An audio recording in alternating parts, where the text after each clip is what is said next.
Hello, everybody. In the previous slot, we have learnt about the low level of economic development under the colonial rule.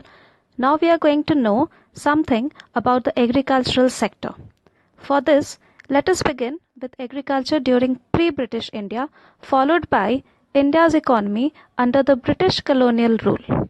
So here we have to know first about agriculture that was prevalent during the pre-British era. The French traveller Bernier described 17th century Bengal in the following way. The knowledge I have acquired of Bengal in 2 visits inclines me to believe that it is richer than Egypt. It exports in abundance cottons and silks, rice, sugar, and butter. It produces amply for its own consumption wheat, vegetables, grains, fowls, ducks, and geese. It has immense herds of pigs and flocks of sheep and goats. Fish of every kind it has in profusion. From Rajmahal to the sea is an endless number of canals cut in bygone ages from the Ganges by immense labor for navigation and irrigation.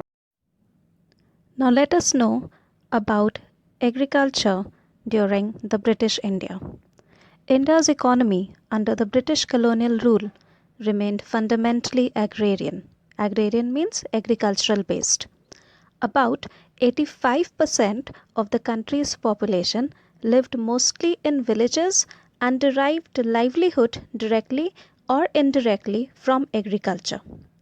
However, despite being the occupation of such a large population, the agricultural sector continued to experience stagnation and, not infrequently, unusual deterioration. Agricultural productivity became low, though in absolute terms the sector experienced some growth due to the expansion of the aggregate area under cultivation. This stagnation in the agricultural sector was caused mainly because of land settlement.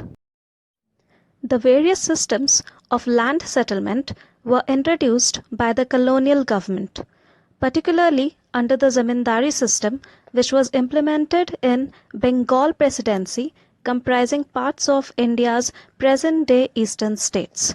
The profit accruing out of the agricultural sector went to the zamindars instead of the cultivators. However, a considerable number of zamindars, and not just the colonial government, did nothing to improve the condition of agriculture. The main interest of the zamindars was only to collect rent regardless of the economic condition of the cultivators. This caused immense misery and social tension among the latter. To a very great extent, the terms of the revenue settlement were also responsible for the zamindars adopting such an attitude.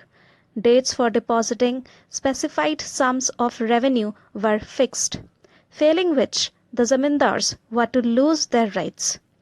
Besides this, low levels of technology, lack of irrigation facilities, and negligible use of fertilizers all added up to aggravate the plight of the farmers and contributed to the dismal level of agricultural productivity. There was, of course, some evidence of a relatively higher yield of cash crops in certain areas of the country due to commercialization of agriculture. But this could hardly help farmers in improving their economic condition, as instead of producing food crops, now they were producing cash crops which were to be ultimately used by British industries back home. Despite some progress made in irrigation, India's agriculture was starved of investment in terracing, flood control, drainage, and desalinization of soil.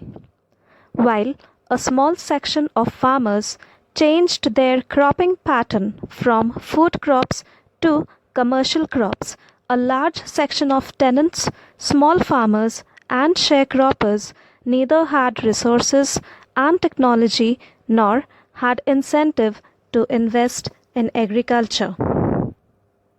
The agricultural sector continued to experience stagnation and deterioration despite the fact that the largest section of Indian population depended on it for sustenance. So in this slot we have learnt about agricultural sector. In the next slot we will learn about industrial sector.